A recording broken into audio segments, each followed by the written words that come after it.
شما بگو هوندا 125 باشه، چه فرق داره؟ مهم حالته.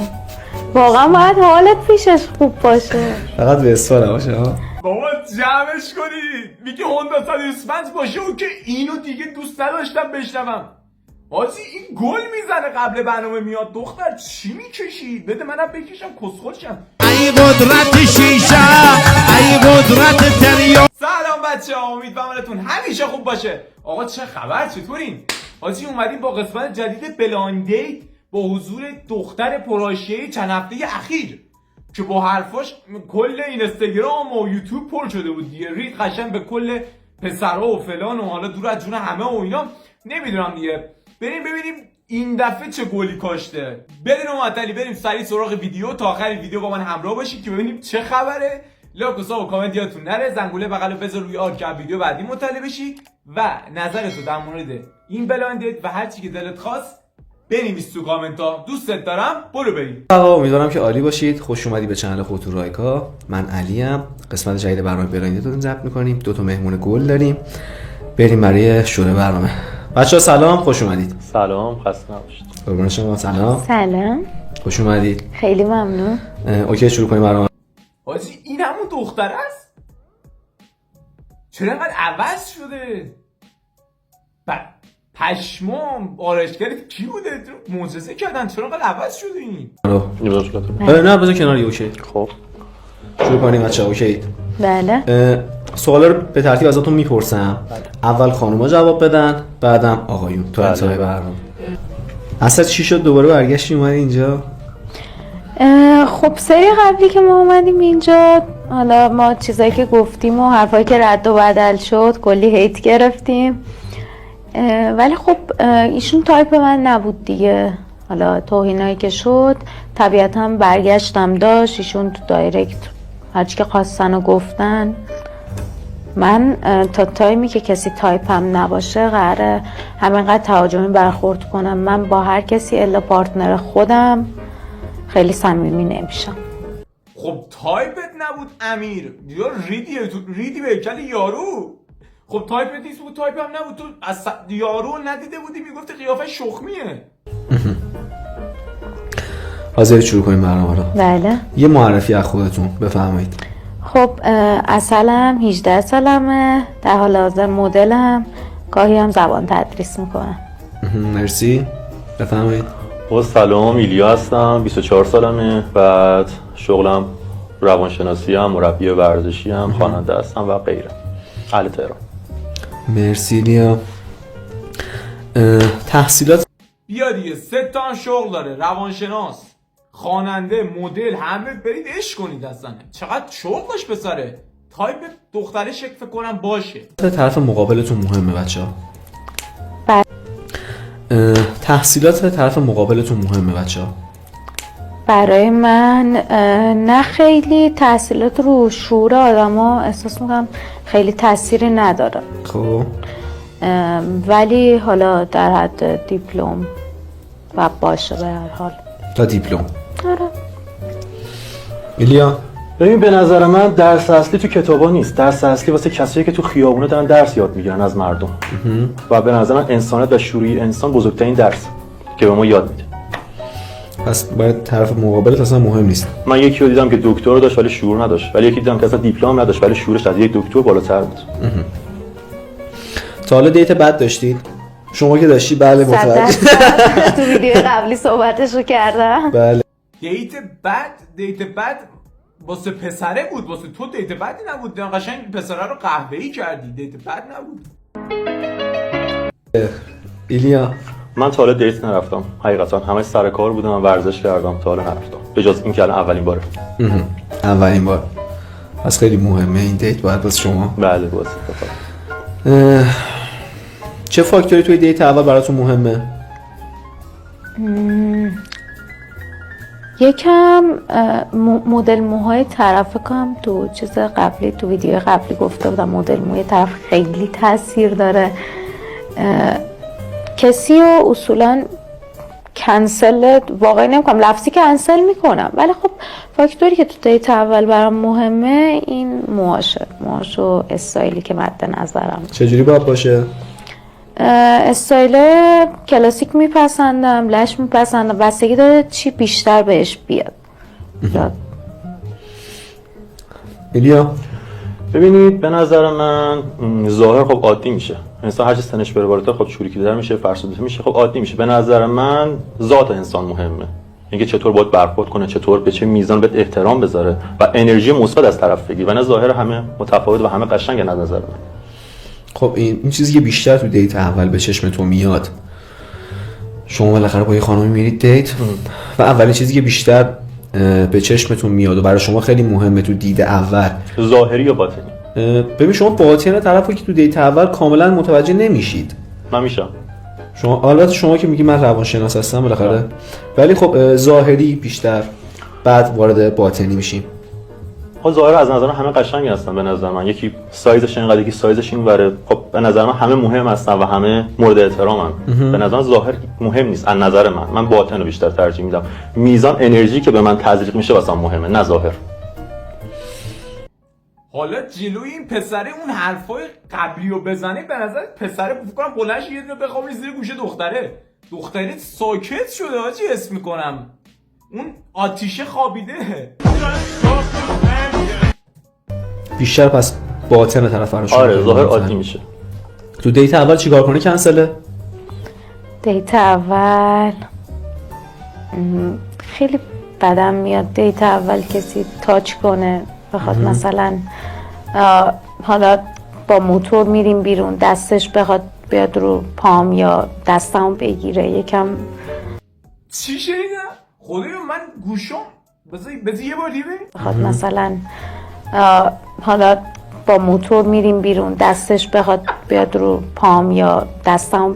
با موتور بریم بیرون؟ اوکی 125 دارم، بسم الله بیام. نه خیر بابا این بود میگفت من بنز میخوام. چیکار کردید این دو قطبیه اینا چی؟ بگیره یکم مخمه اینجور چیزها و خیلی بخواد بام صمیمی بشه. ترجیح میدم دیت اولم بیشتر راجع به این که رابطه ادامه پیدا کنه یا نه، اصلا با هم کنار میایم یا نمیایم صحبت کنیم. خیلی موتور تاچ بدم میاد. با موتور برید بیرون؟ موتور دوست دارم دیگه. اون آدم واسه من کنسل بود و من تایپم نبود. آخه اون موتورش موتور مثلا میدونی اون بنده خدا خیلی موتور دوست بود و اینکه یه صحبتی کنم شما اصلا کلا از بیخ موتور سوارا و موتور رو کامل زدی و کنسل نکردم موتور سوارا رو. چرا؟ من گفتم همه الا پارتنر خودم کنسلن. درسته؟ بله. کسی که پارتنر من باشه آقا اصلا شما بگو ترک 125 یا تو بنز چه فرق میکنه. در ضمن من خودم موتور دارم، اینی که تو دیت قبلی نگفتم و الان میگمش. بابا ریدی تو کل صنف موتور سوارا، از هر سبک سوار تا سنگین سوار. بعد میگی من موتور دارم، من میگفتی 206 دارم که. ای قدرت شیشه ای قدرت دریا. شما خود موتور سوار میشی؟ بله. بعد مخالف وسپا بودی؟ مخالف وسپا بودم 100%. ایلیا بی زحمت سوالا رو ازم میپرسید. بله. تو دیت اول چیکار کنی کنسله؟ ببین به نظر من دروغ بگه. این طرف خودش پارتنر داره، متأهله، بیاد بگه وانمود کنه من ندارم. خب دروغ آدمو از این رو به اون رو میکنه. دروغ خیلی مهمه. آره مثلا طرف بازیت بده خیلی بده، مثلا وابستت کنه، بهت قول بده، تشبیه آقا متأهله. ولی منظورشون دیت اول بود که چیکار کنه کنسله. خود دیگه دروغ بگه دیت اول دوم نداره که طرف تو همون ثانیه اول به دروغ بگه. خب دروغ بگه که آخه بعدا مشخص میشه که دروغ. خب مگه دیوونه این بعدا مشخص بشه؟ همون اول حساب کتاب کار بیاد دستمون، بعدا شکست عشقی رو نخوریم. یعنی میگه که صاف و صادق باشید از همون اول. آره آدما ببین روک باشن به نظر من بهتره تا اینکه موزی باشن. با حرف آدما رو گول بزنن. آدمی که روک باشه شرف داره با آدم موزی به نظر من، چون کسی بازی نمیده، کسی بلا تکلیف نمیکنه. این نظر شخصی منه. خیلی درسته به نظر منم. اصلا اون اول ولی صداقت اون وسط باشه، کلا پسری که حتی اگه به ضرر طرفم باشه ولی اون صداقت. چون من اخلاقی دارم، چیزی که مال دیگران باشه حقیقتا وایب من نیست و من نمیخوام اصلا. کلا مال خودم باشه. پسری که بلا تکلیف باشه نه واسه من فقط، واسه همه دخترها کنسله. تو وابسته‌اش میشی بعد مثلا میگه آره میخوام برم دختری که مامانم انتخاب کرده رو مثلا باهاش زندگی کنم. پسر بلا تکلیف کنسل، آقا ما میریم تو دیت، تو همون قرار اول به من بگو آقا من اومدم که یه تایمی با هم باشیم بعد تموم شه. کسی که میاد قول میده بعد میره، خب منطقی نیست اصلا. هدفتون از رابطه چیه؟ از رابطه من آدم ازدواجی نیستم بخوام رک بگم، صرفا واسه این که حال همدیگه رو خوب کنیم. آدم ها نیاز دارن که با هم وقت بگذرونن، حالا کلا چه تو بچگی که ما دوست داشتیم، چه الان که حالا پارتنر داریم یا قراره که آینده پارتنر داشته باشیم.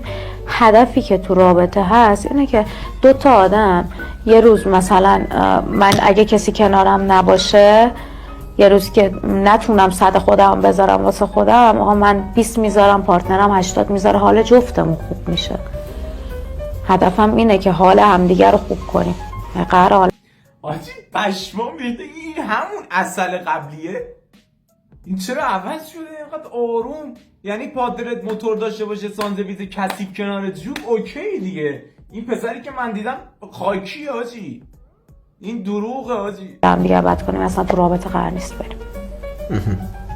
هدف در رابطه چیه دیگه؟ ببین هدف آدمش مهمه. آیا اون آدم یه رابطه 2 روزه میخواد یا یه زندگی مشترک؟ مهمی که من چی میخوام. اگه من یه رابطه 2 روزه بخوام، خب مثل امثال این خانم هستن که یه رابطه کوتاه مدت میخوان، ولی منی که یه رابطه طولانی میخوام و آخرش ازدواج باشه، خب شخصم از اولش انتخاب میکنم. آدما میدونی متفاوتن که یکی 2 روزه میخواد، یکی طولانی. خب من طولانی رو ترجیح میدم. من اصلا منظورم به چیز نبود. چون نظر من به نظر من درست نیست آدمای دیگر امتحان کنه، دستمالی کنه بره نفر بعدی. با یه نفر باشی قشنگتره، زیباتره. مثل لیونل مسی که از بچگی با یه نفر بود. چرا بعد مثلا اینی که گفتم آدم ازدواجی نیستم و چیز کنیم رابطه‌ای داریم که حالا مثلا ایشون لیونل مسی رو گفتن، من دارم رونالدو رو میگم. ایشون بچه داره از جورجینا، ولی هنوز با هم ازدواج نکردن. رابطه میتونه اینجوری هم باشه. خب فرهنگ اونو فرق میکنه با فرهنگ ما. من با فرهنگ ایران بیشتر میونه کلمه تو رونالدو اعتماد نداره. شاید آقا فردا اموالش کشید بالا جورجینا، درسته؟ بعد از اول بشناسش، طرفو باش برو بیاد، بعد ازدواج. میگه من با فرهنگ ایرانی‌ها پیش نمیرم، هیچ چی دیگه. الان میگه من از آمریکا اومدم، خواهر جورجینا هستم، خواهرم کریس رونالدو رو گرفت، منو بعد مسی میگرفت. دیگه این دنیا به درد نمیخوره بابا. تو میدونی که اون مثلا کلا فرهنگشون کلا با آدمایی که متفاوتن. اونا اول بچه دار میشن بعد ازدواج میکنن. ما ازدواج میکنیم بعد بچه دار میشیم. اینا اصلا کلا سیستمشون کاملا متفاوته با سیستم ما ایرانی‌ها. اینم به اون برمیگرده بیشتر. تایپ ظاهری مورد نظرتون؟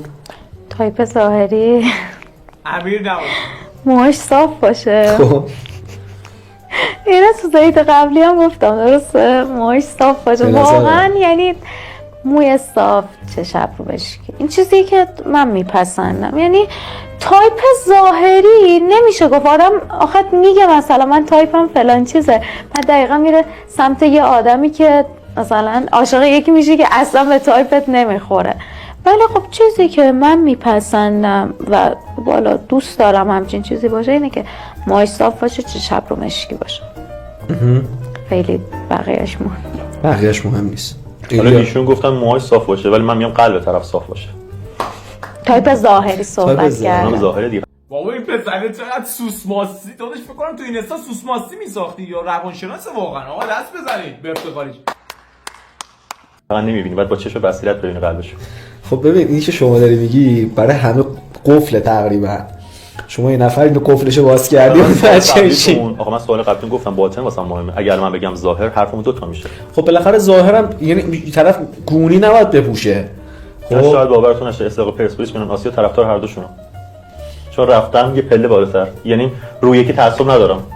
میگم که بازم ظاهر مهم نیست، مهم باطن. ظاهر اصلا مهم نیست. شغل طرف مقابل مهمه. شغل طرف در یک صورت آره، فقط در صورتی که ببینین یه سری آدم ها هستن که من مثلا خودم خب شغلم مشخص نیست. یه تایمی مثلا من همین الان از سرکار دارم میام، یه تایم میبینین من مثلا 4:30 صبح میزنم یا مثلا سفر کاری برام پیش میاد میرم. خب بعد ایشون فکر میکنن که حالا مثلا من دارم خیانت میکنم، طرز تفکرشون اینو اینجور داستانا. ولی من بخوام صحبت کنم میگم که یکی باید باشه که از نظر کاری و شغلی به خودم تایمش بخوره. نه اینکه مثلا من یه روز بگم من 4 مثلا تعطیل میشم از سر کار، تو 6 تعطیل میشه، خب اصلا نمیرسیم همو ببینیم. بخاطر همین میگم شغلش مهمه ولی مثلا بتونه تایم بذاره برام دیگه. فقط از این لحاظ مهمه که شغلمون به هم دیگه بخوره، به هم مربوط باشه، چون اونجوری نه من میتونم اونو درک کنم نه اون میتونه منو درک کنه. شغل طرف اول باید این خودت قبلیه میگفت شغلش با خانوما نباید باشه. اینو چرا نگفتی تو؟ الان میگفتی پسر یه چیزی داشت که بگه. و این روانشناسه، ممکنه خیلی دختر بیاد و دخترایی که الان مثلا میگه حالم بده برم سریع تراپی، اینو چرا نگفت و فقط تایم واسه مهمه؟ اوکیه. طرف اصلا دوست داره سر کار بره یا نه؟ خب بعضی خونه داری دوست دارن، بعضی هم دوست دارن برن سر کار. اگه خودش با شغل خودش حال میکنه، افسرده نمیشه، به رویاتش تاثیر منفی نمیذاره، من حاضرم هر کاری که به صلاحشه و به ضرر خودش نیست انجام بده. شغل درسته که هم به خودش خوبی کنم به دیگران، نه که به خودش ضرر بدن. به نظرم مهم نیست. پس مهم نیست. آره. نظرتون راجع به دوست اجتماعی چیه؟ دوست اجتماعی دختر جنس مخالف دیگه. بله، پارتنرتون دوست اجتماعی جنس مخالف داره. من یک بار اینو گفتم، دوستی که واقعا دوست باشه من مشکلی ندارم. پارتنرم دوست داره، دوست رفیق دختر داره، اوکی، مثلا ما هفته یه بار میشینیم، من اصلا خودم میام، پارتنرم میاد، دوست دخترش هم میاد، حالا یکی از رفیقای پسرش هم میاد، خب ولی به شرط اینکه واقعا دوستش باشه. منو نگه که من مثلا تو رو نمیبرم پیش فلانی، خب چرا نمیبری؟ چرا میترسی که فلانی منو ببینه؟ پس یعنی تو اون آدم نظر داری. دوست اجتماعی که واقعا دوست اجتماعی باشه نه واقعا مشکلی ندارم، ولی اگه با دوست قسمت قبلی دید حاجی اینطوری پیش برم هیچ از با من فاب نمیشه، هیچ اصلا رلم نمیزنه. الان پا رو پا دوست مخالفم داشته باشه، شغلش هم مهم نیست اصلا. ببین شغل کرده با پسر، ولی پسره رو بگیره خیلی یعنی زدی به هدف. اگه با پسر اوکی خیلی هم عالی. اجتماعیش بخواد شب بشینه مشروب بخوره تا صبح، چرا؟ مشکل ندارم، چون اون دیگه دوست اجتماعی نیست. فرقی با پارتنرش نره اونجوری. ایلیا جان من حقیقتا مخالفم به یه دلیل. مثلا من یه ریل دارم، 2 تا دوست اجتماعی داره. خب اسم دوست اجتماعیشون به فرض امیره. امیر امروز حال ریل منو خراب میکنه. خب عزیزم چته؟ حالم بده. چرا نمیگم؟ خب از اون آدم انرژی منفی میگیره، از نفر دوم ما میگیم انرژی خوب میگیره. خب مودش عوض میشه، همون مودش عوض میشه، تاثیر منفیش رو زندگی و رابطه منه. پس من ترجیح میدم تمام انرژیش خوب و بدش فقط واسه خودم باشه تا به دیگران. من نظر روحی دارم اینو میگم، چون آدما تاثیر منفی روی هم میذارن، یکی حالت خراب میکنه یکی حالت خوب میکنه. دوست جنس موافقش چی؟ موافق به یه شرطی که دخالت نکنه، مشاوره غلط نده. من رفیقایی دیدم و مشاورایی دیدم که طرف رابطه دیگران خراب میکنه به شرطی خود طرف و ریل منم راز نگهدار بشه، نه بگی خب امروز حالم خراب به این دلیل، اونم مشاوره بده به اون دلیل. سیکرت. آره اگه بین خودتون باشه بعد اوکی، دخالت نکنه کلا. آره دیگه زندگی بر اثر دخالت‌های بیجا داره خراب میشه. نظر دوست صمیمی شما نسبت به پارتنرتون مهمتر، اولویت داره یا اینکه نه؟ من 5 کیلو عقل دارم تو مغزم، خودش نظره، نیاز ندارم نظر کسی بپرسم. خب بالاخره شما دوستاتون هم نظر میگیرید. من نظر ظاهری خودم شاید بپرسم، میگم اینجام کجه اونجام کجه نظرش، ولی نظر رل و اینا خانواده رو از هیچ کس نمیپرسم. خودم عاقلم، خودم عقل داده. چرا از یکی دیگه بپرسم؟ از خودتون فقط؟ خودم آلفا. شما؟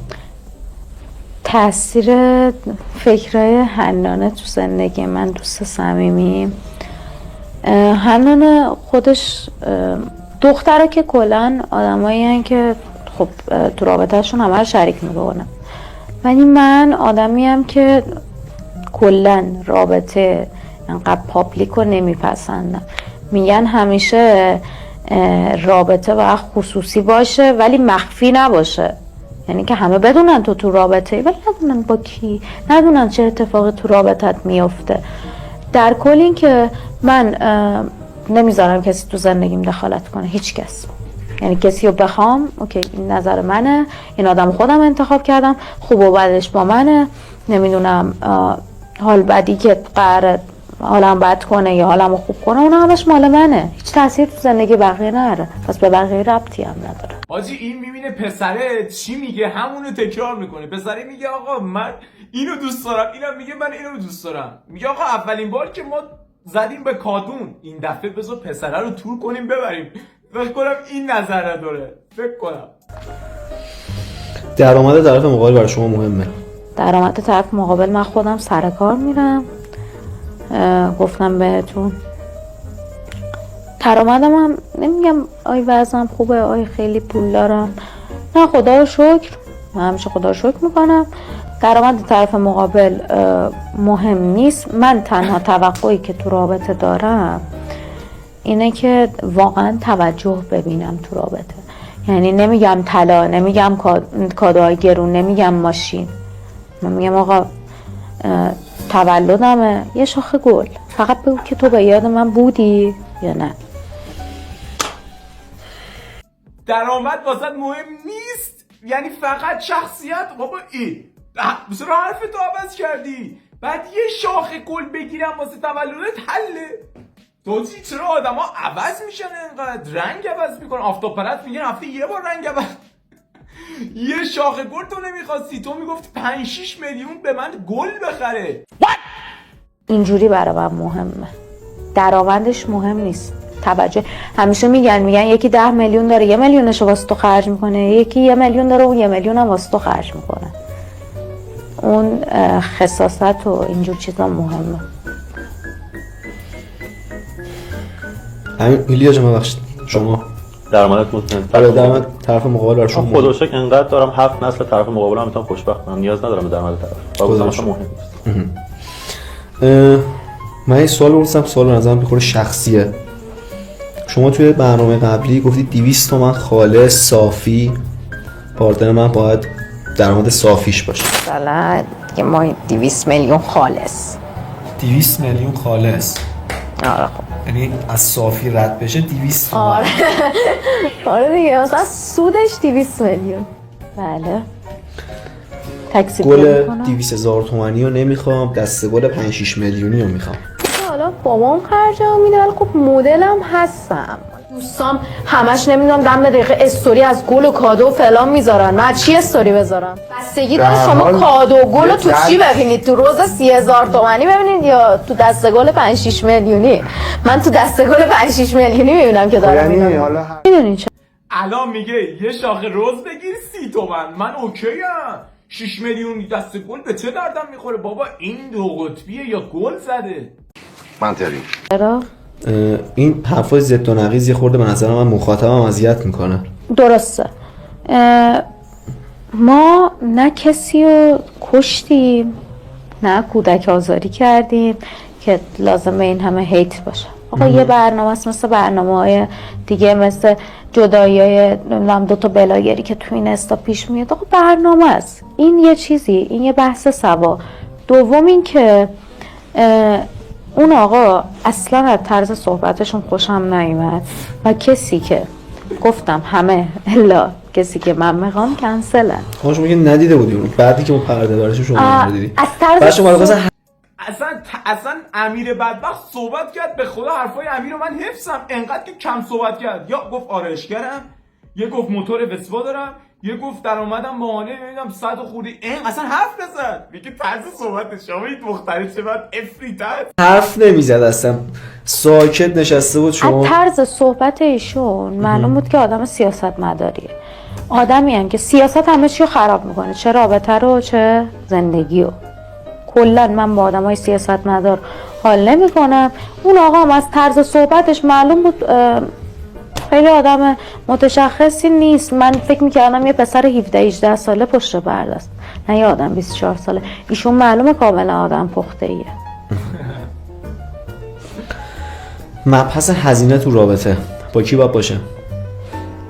هزینه ها نباید کلا گردن یه نفر باشه. اون آدم مسئول این نیست که خرج زندگی تو رو بده.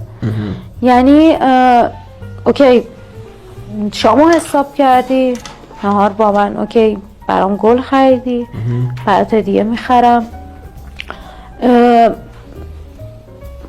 نمیگم 50-50، ولی 60-40، یعنی 60% پسر 40% دختر. من یه جایی جبران میکنم به هر حال. شاید ببینید آدم نمیم تو آدم ها، یعنی مثلا یه پسری از اصلا دوست نداره پارتنرش دست تو جیبش کنه، اصلا به غیرتش بر میخوره، اذیت میشه اون آدم. خب اوکی تو نمیذاری مثلا من نهار و شام رو استاپ کنم، من یه جای دیگه باید جبران میکنم. من میذارم اگه تولد قرار بود کادوی 2 میلیونی بخرم، کادوی 4 میلیونی میخرم که جبران بشه. ایلیا برسم. حالا یادتون باشه اینم نقیض ضد نقیض بود، 60-40 نبود، گفتی 90-10. یعنی من 10% یه گل میدم به پسره، همینو گفت. قسمت قبل قشنگ تو مغزمه. یه بار دیگه میپرسید مبحث هزینه تو رابطه بود، داشتیم می‌پرسیدیم که ببینیم هزینه تو رابطه باید با کی باشه. اگه قرار باشه به هزینه فکر کنی، انگار این بازار خرید و فروش، یه رابطه نباید دغدغه پول باشه، بعد عشق باشه، آرامش باشه. پول که میاد و میره. خب و ترجیحاً نه، من به فکر این نیستم که طرفات خرج کنه. میگم که آدم که غنی باشه، سیر باشه، دنبال این نیست که آیا واسم کادو تولد خرید، آیا امروز خرج نکرد برام باش کات کنم. واسه من پول مهم نیست، شخصیت. آره من خیلی دیدم، واقعا دیدم دوستان میگفتن که مثلا پسرت ماشین نره تمومه، نمیدونم پیاده میبره بیرون تمامه، منو کافه نمیبره تمامه، نمیدونم توقع طلا داره. من دیدم زنگ میزنه الان مثلا فلانی 4 میلیون واسه من کارت به کارت. خب این به شخصیت خود من برمیخوره که یه دختر بخواد از یه پسر پول بگیره. خب یزید قسمت قبل پسره گفت 3 تا موتور دارم، هر کدومش 300 تومن پولشه، موتور خوب. قبول نکردی. بعد میگی رفیقام میگن یه پادرم ماشین نداره، پادرم موتور نداره، تو که پادرت همه چی داشت. ایلیا اینجوریان کاملا. ببین پسر تو رابطه خوش پدر شما رو نداره. اینا واقعا یه سری دخترا درک نمیکنن. خب منی که از بابام پول نمیگیرم چرا باید از پسر مردم پول؟ خب یه سری واقعا اینو درک نمیکنن و میگن که توقعی که از پدرشون داشتن، خواسته که پدرشون براشون برآورده نکرده، اون پسر باید برای این خانم برآورده کنه. من یه سوال دارم، جامعه‌ای که خط فقر شده زیر 30 میلیون، حقوقای فکر کنم کارمنده و وزارتکار 12 تومنه، چجوری یه پسر میتونه هم ماشین خوب بخره، هم خرج کنه تو رابطه، هم خرج خودشو بده، هم نیازهای خودشو برطرف کنه؟ چجوری؟ که بعد توقع دارن که پسر واسه شون میلیونی خرج کنه. حاجی کاش یکی پسره رو میآوردن مثلا واسه منطقه‌های پایینه، موتور 125 داره، ماهانه 8 تومن حقوق میگیره، کاش اینو میآوردن. خب ببین سخته این مبحث، این بحث کلا بحث جداییه، باید کلا بشینیم سری صحبت کنیم. ولی خیلی ها هستن که با همین وضعیت هم دارن این خانم رو ساپورت میکنن و اون پسر صرفا چون دوستش داره باش کنار میاد. نه ساپورت میکنه طرفو، فقط کنار اومدن نیست. شاید اون خانم داره حتی دوست داشتن اون آقا دوستش داره سوء استفاده هم حتی میکنه، چون یه نفر خیلی دوستش داره و این خانم هم داره واقعا سوء استفاده میکنه از این دوست داشتن آقا. کم ندیدیم از این موردا. ماشین طرف مقابل چطور مهمه برای شما؟ ماشین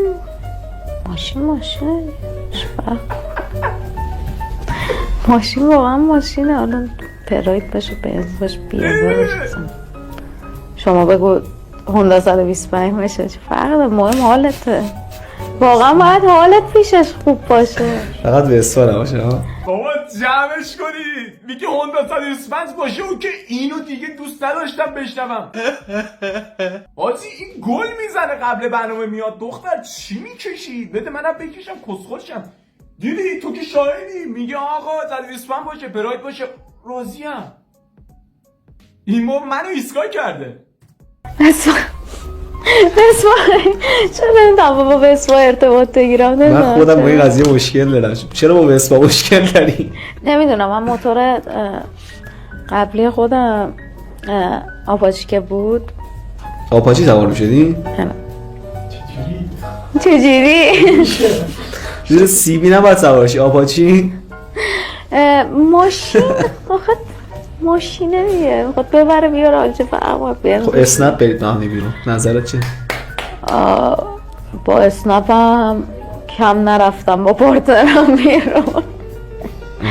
یعنی واقعا نداشته ماشین نشه اوکی بغل خیابون ماشین میگرفتیم اسنپ میگرفتیم از صفری یه آدم کنارش بودیم با اسنپ برو بیا صفری که میگم صفر تا موقعی که وضعش خوب شد وضعش که خوب شد رفت با یکی دیگه. ای بابا اصلا ببین داغونم کردی حاجی بریم تریاکو بغل کنیم امشب. پسر پولدار شد اینو ول کرد. ای بابا سرمونه میگی پراید نباشه بنز باشه برم چه رفیقام استوری بذارم بنز من و رفیقم بنز منو پاد برم یهویی. نه تو یا اینستا تو بابات پاک کرده یا آبجی دوقلوت اومده نمیدونم. عالیه بابا.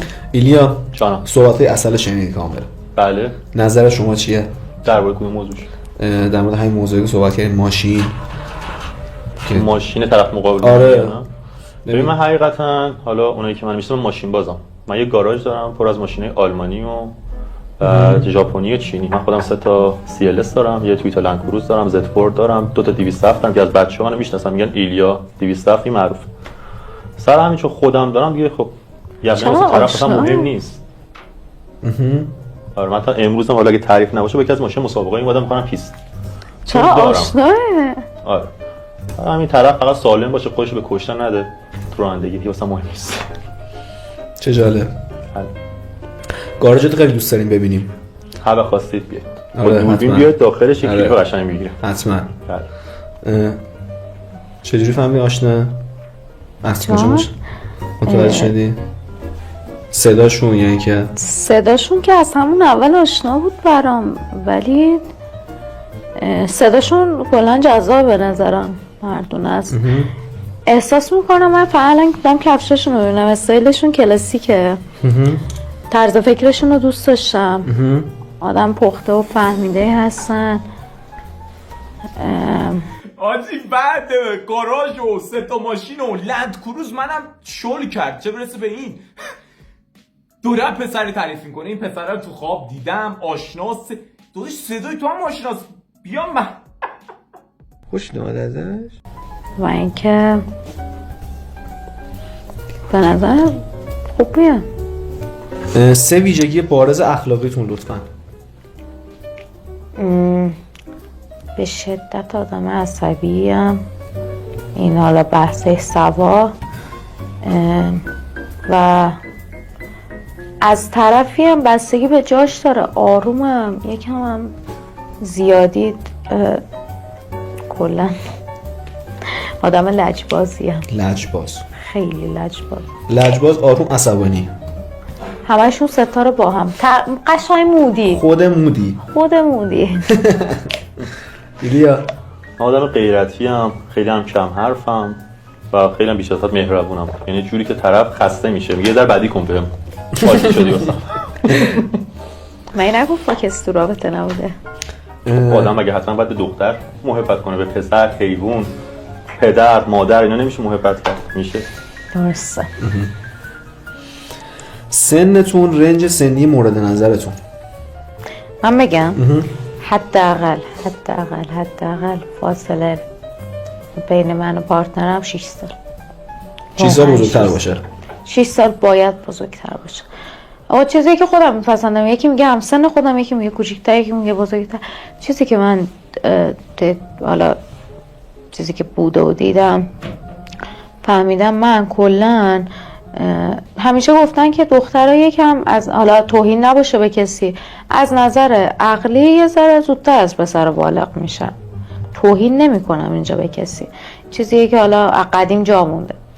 من کلا حساب کتابی که کردم بچگی حالا چه رفیقای پسر چه پارتنری که داشتم فهمیدم با کسی که 6 سال از خودم بزرگتره بالای 6 ساله خیلی ارتباط بهتر میگیرم تفکراتمون با هم میخونه خیلی رابطه‌مون بچگونه نیست.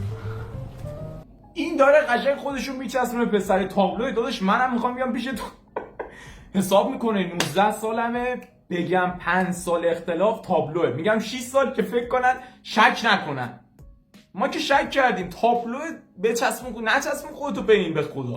ایلیا به نظر من سن عددی مهم نیست من یه شخص دیدم 30 سالش بود ولی اندازه بچه 15 ساله میفهمید، ولی یه شخص دیدم 15 سالش بود ولی اندازه آدم 30 ساله میفهمید. سن عدده، اینکه طرف تو بفهمی مهمه و به نظر من سن عقلی واسه من مهمتره.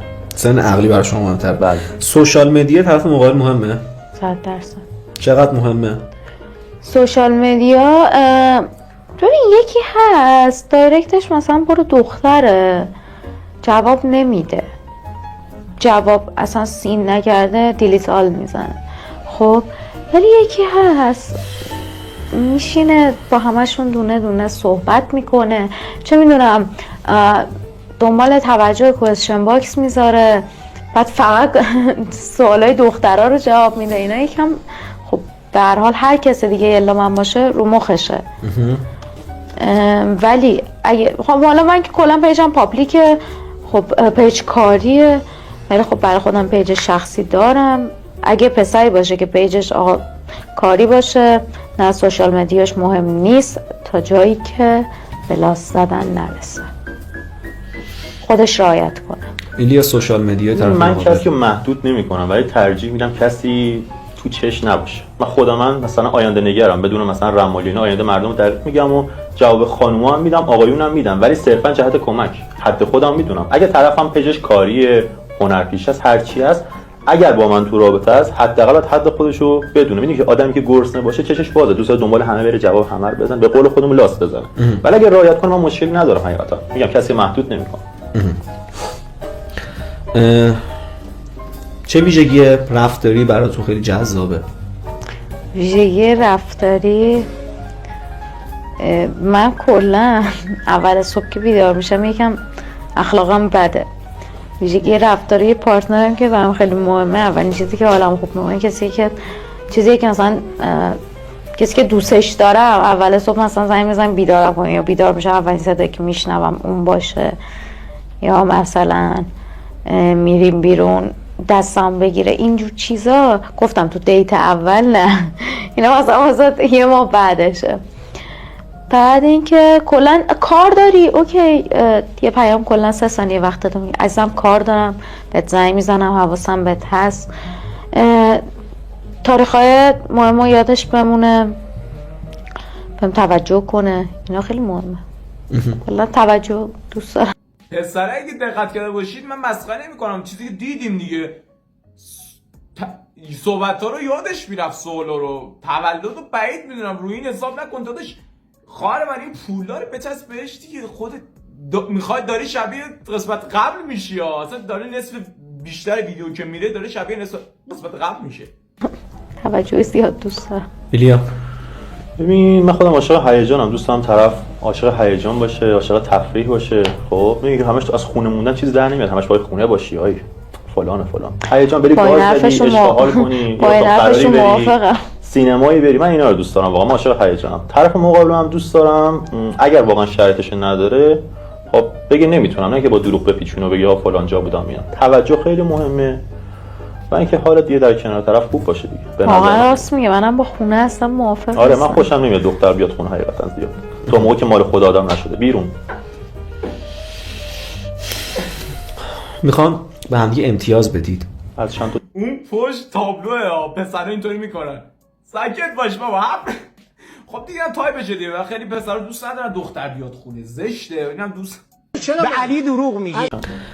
از 1 تا 10 نسبت به شنیده‌هایی که از هم دیگه دارید و میخوام با دست نشون بدید، نمیخوام بنویسید.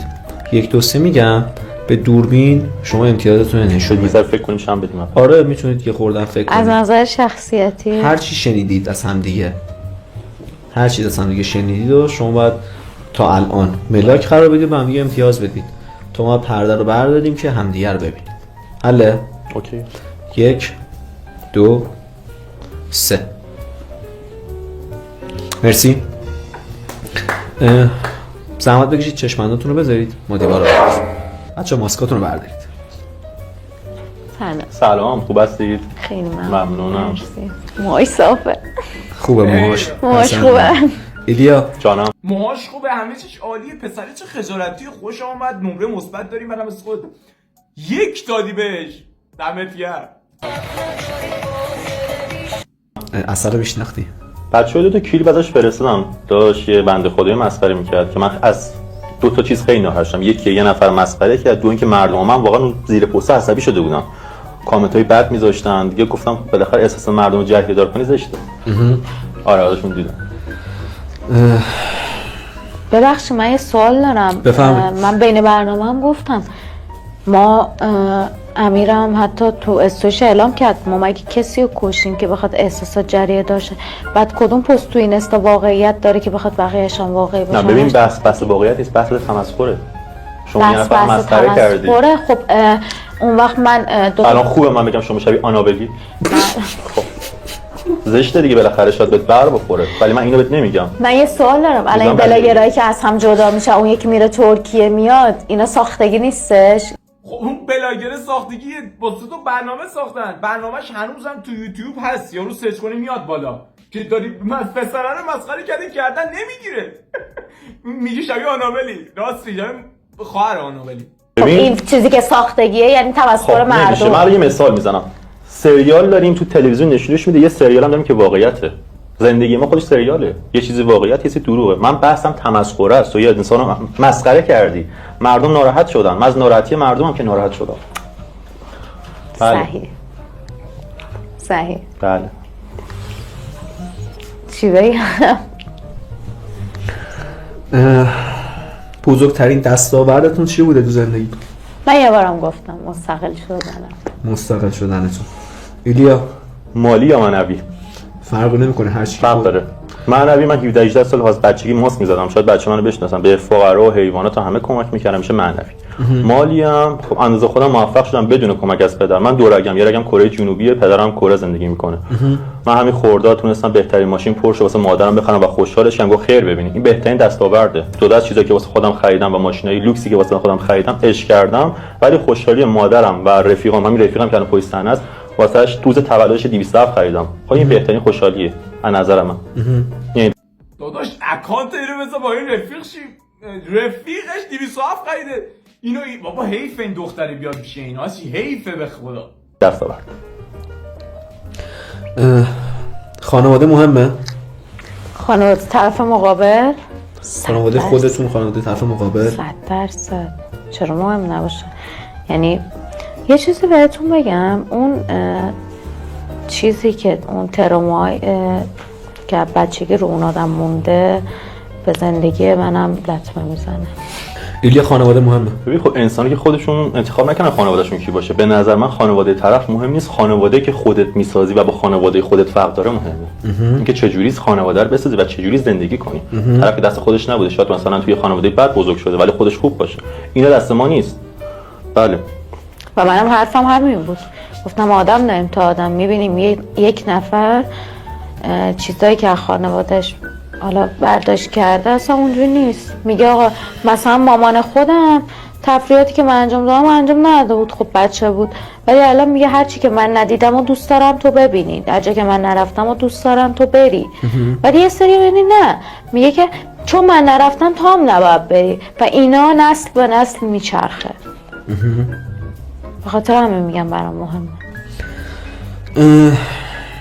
سوالی از همدیگه دارید یا نکته‌ای هست به همدیگه بگید؟ اگه ایشون سوالی داره من جواب میدم. بفرمایید. من سوالی ندارم. منم سوالی ندارم. شما نکته‌ای رو نمیخواید بگی بهشون نسبت به شنیدایی؟ من نکته خب میشه نصیحت، من اهل نصیحت نیستم ولی خب نه نکته‌ای که نسبت به همین شنیدایی که الان داشتید که مثلا خانم مثلا ماشین باز بودن مشکل داشت، شما ماشین باز بودی. خب ببین به نظر من نظر شخصی میگم این خانم ادا اجرا میکنه. من تو فیلم‌های قبلی و کلیپ‌های قبلی دیدم که پسرا رو کوبون زمین لهش کرد.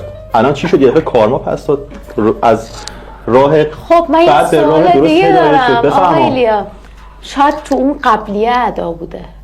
الان جدی هستی؟ من شما یه صحبتی کردین، بله. منم جوابتون دادم، گفتی من احساس میکنم تو اون قبلیه واقعی بوده و الان اکته. میگم شما چه مدرکی داری که ثابت کنی الان اکت نیست؟ خب شما این آدم به نظر من از اولش روک باشه بهتره. تو قبلا میگفتی پسر فلان بیسار موتور، الان موتور دوست داره اله خودت به خودت نمیدونی چندی. بعد تو به پسر گفتی کلاپ، اگه منم مانفر بود یقینا گفت دوست ندارم. من کسی که تایپم نباشه رو واقعا رد میکنم. الان من تایپش خب رد کردید، مسخره میگه کردید. بابا پسره فکر کنم اومده فقط برینه به این بره، چون پسر خارجی داشت فکر کنم رلمل خارجی. آمریکایی گرفته اینا دی. خوش به حالی که با آرزوت رسیدی. شما؟ بله بله شما تایپ من نیست. خیلی ممنون. بله. سلامت باشین. علی فوت شد.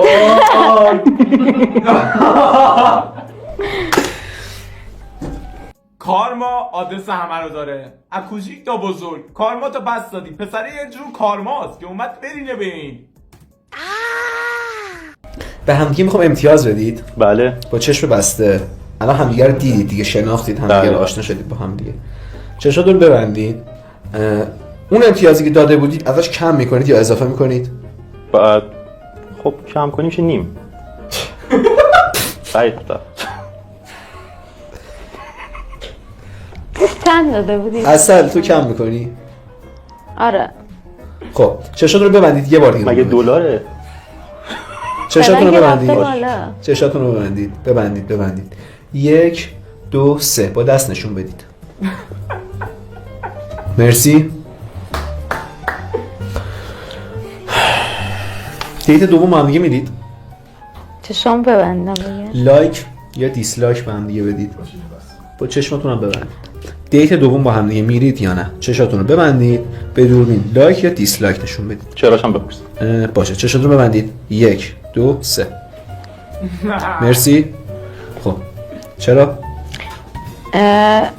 ایشون از لحاظ ظاهری که تایپ هم بودن واقعا، از لحاظ باطنی صحبتاشون رو دوست داشتم، شنیدم، به نظر آدم خوبی میان. امیدوارم حالا نمیدونم لایک نشوندن دیسلایک نشوندن، امیدوارم هر جا که هستیم موفق باشین. همچنین بعد من خب صرفا جهت این لایک دادم که آدم خوبی بودن و حالا اوکی بودن. مرسی. الیا ببینید من حالا شد. درست ایشون بقیه رو مسخره کرده. حالا درست ایشون بقیه رو مسخره کرده ولی من بازم احترام میذارم. ولی من ترجیح میدم دیت دوم با ماشینم برم بیرون که با ایشون وایسم و ادا اجرا کنم که آی من موتور و آی فلان آی کلاقی آی عقابی آی کرکسی این داستان. پس با ماشینم برم بیشتر حال میکنم گاز بدم، چون ماشین خودشه، نه سر صدایی داره نه چیزی، راست میگه بهت، خود واقعیشه. ولی ایشون ادا اجرا میکنه، بعد یه طرفم مسخره میکنه، شاید اصلا فرامم کچل شدم موام ریخت، بعد بگی تایپ هم نیستی. مو شد دلیل؟ من یه سوال دارم. مو دلیل ازت. نیست، ظاهره. اگه من پر کچل باشم یه تایپت نیستم. خب من یه سوال بفرما، دارم. اون بپرس. وقت اگه یه آدم آلزایمر بگیره کل شخصیتی که داشته رو از دست بده، اون وقت شما یه پرنده رو میخری از بچگی موظفی مسئولیت پذیری که اونو بزرگ کنی. حالا پرنده میخواد اینجوری بشه اونجوری بشه، چه فرقی داره؟ درست. عشقی که به طرف دیدی مهمه. تو میگی موهاش فره، تایپ هم خب نیست. شما چی میگی؟ شما میگی شخصیتش برام مهمه. میگم یه آدمی که آلزایمر گرفته دیگه اون شخصیت قبلی رو نداره. مهم نیست، وجودش کافیه. خب وجودش کافیه. منم اگه قرار باشه اینجوری باشه، اگه مثلا شمایی که من ظاهرتون تا مثلا مهم نبود، من شخصیتتون مثلا مهم دیدم قابله. من بیاس اگه نیست. خب شمایی که مثلا میگم تایپ همین، شما چه موهات سفید باشه، چه نمیدونم قرمز باشه، چه نمیدونم ریخته باشه فلان باشه، شما به هر حال تایپ منی. درسته. خلاصه که اکس من بابا میگی تایپ من از ظاهرش این باشه، میگه کچلشی هم بازم تایپ منی. چرا هر ثانیه یه حرف میزنی؟ اینقدر مدی؟ فکر کنم دیماهیه، منم مدی ام، ولی نه دیگه اینقدر از سرعت مد بودن تو میتونی برق تولید کنیم. خواهر من پسرت اومده واسه ریدن این دختره. رو ببینید میفهمید اصلا معیارم پول و قیافه و شخصیت و هیچی نبوده. بسیار عالی. من تایپی که من الان لایکی هم که نشون دادم صرفا جهت این بود که من یه سوالا، شما یه لخت دوست داری با صاف؟ خب من یه رفیق داشتم دوشنبه است، اهل افغانستان، مای صاف. حاضری با اون برید دیت؟ من واقعا سواله، خیلی سوال جالبیه. ببین خیلی فرق خیلی داره. مرد خوبی ها، ما شب لختش همین جمون گم. خیلی فرق داره. بله بله. خیلی فرق داره آخه. فرقش چیه؟ ببینید من من لایکی که نشون دادم صرفا دلیلش بر این نبود که می‌خواستم برم با تازه موتور وسپا هم داره. دیگه چی می‌خوای؟ نه سنگین یه ذره کوچولو موچولو خوش می‌خوره زمین حقیقتا. قدش نمیرسه. پیج منو دیدی. حالا بگذاریم این صحبت. شما من لایکی که برای شما نشون دادم برای این نبود که مثلا باهاتون بیام بیرون یا مثلا چیز برم دیت دو. من لایک که نشون دادم صرفا به خاطر شخصیت و فیستون بود. آقا شخصیت و فیستون تایپ هم بود، پس لایک رو نشون دادم. نظر لطفتونه ولی با شخصیتتون حال نکردم حقیقتا. سلامت باشید. شما یه پسر جذاب ندیدین اینجا رد شه؟ نه خب الان ببین. Harmanım baba nerede çarşafım gördüğüm bu paketler benim dermanım. شما جذاب نمیتونه دوربین باشه. من رد میشم ببین عشق کردم داداش، اومدی تو قلبم. بوس به تو و کسایی که شبیه تو هن. از همون اول من گفتم شخصیت داره پسره و گفت چه سرمایه‌ای داره. به هم خدا رو شو اینا به هم دیگه نمیخوردن و کات و مات و اینا به دردم نمیخورید. بعد پسره شبیه اینم هست برو با اونا. دمت گرم داشت عشق کردم اول. اومده بود کارمای اون امیره بود که برینه به این. امیدوارم ویدیو خوشتون اومده باشه و اگه دوست دارید بازم این ویدیو بذاریم لاک و کامنت یادتون نره زنگوله بغل رو بذارید روی آل کپ ویدیو بعدی حتما مطلع بشید. نظرتون تو واسه من کامنت کن، بیا تو کامنت ها با هم صحبت کنیم و عشق بکنیم و تو کامنت ها بیا واسه سورپرایز دارم. دوستت دارم. خدا نگهدار.